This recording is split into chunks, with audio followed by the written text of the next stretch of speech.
Air Force Hockey on Altitude is brought to you by Intermountain Health, helping people live the healthiest lives possible.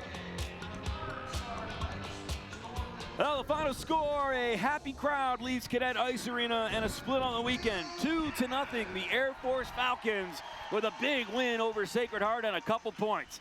Hi, everybody. Welcome into the post-game show. I'm Nick Gismondi alongside my partner, Ryan Kaufman.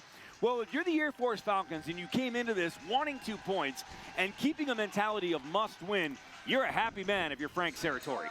Absolutely. This team responded. I don't think they played poorly last night. They just didn't take advantage of the most important opportunity of the night. Tonight, both of their goals came off of Sacred Heart miscues. They were looking for those opportunities, and Air Force pounced on them. Couple of goals to show you. Let's get to the highlights. A few Falcons finding the back of the net. We'll pick it up in the second period at 3:54, even strength. It's Brendan Gibbons from Hedden and Dubois. Yeah, and it's a great pass up, no doubt about it, to Brendan Gibbons, but usually we see two red sweaters back there to defend that. They weren't there, and Gibbons did not miss. Point number 34 for Hedden. He would take the lead briefly, but then in the third period at 16:53, it's 2-0. Will Gavin picks up his 19th goal, his 34th point from Casatino. Yeah, and off of a Sacred Heart turnover, Air Force looked to be opportunistic, I should say, all night.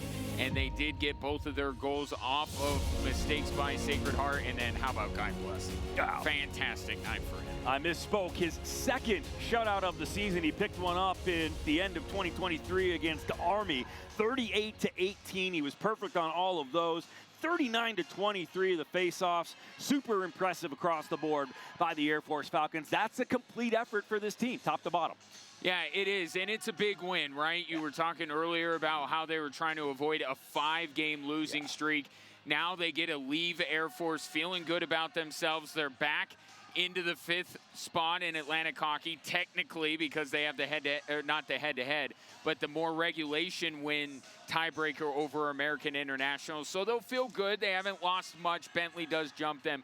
But now an interesting road for Air Force moving forward, because next week, they're going to go to RIT. Yep. That's a team that's trying to get the top spot in the conference.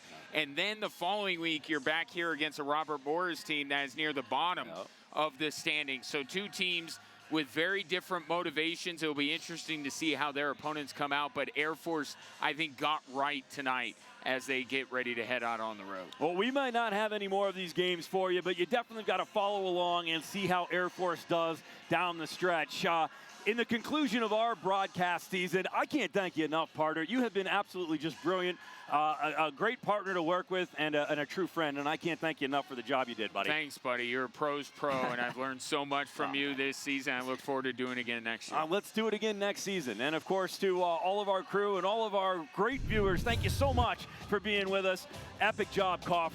Epic job. All right, the final score tonight, Air Force 2, Sacred Heart 0. This has been a presentation of Altitude Sports and Entertainment, your home for the Air Force Falcons. From myself, Nick Gismondi, my incredible partner, Ryan Kaufman, our producer, Andrew, and the entire crew. Thank you so much for joining us, and we will see you all season long on Altitude Sports. Looking forward to next year. Have a great night, everybody. Good night.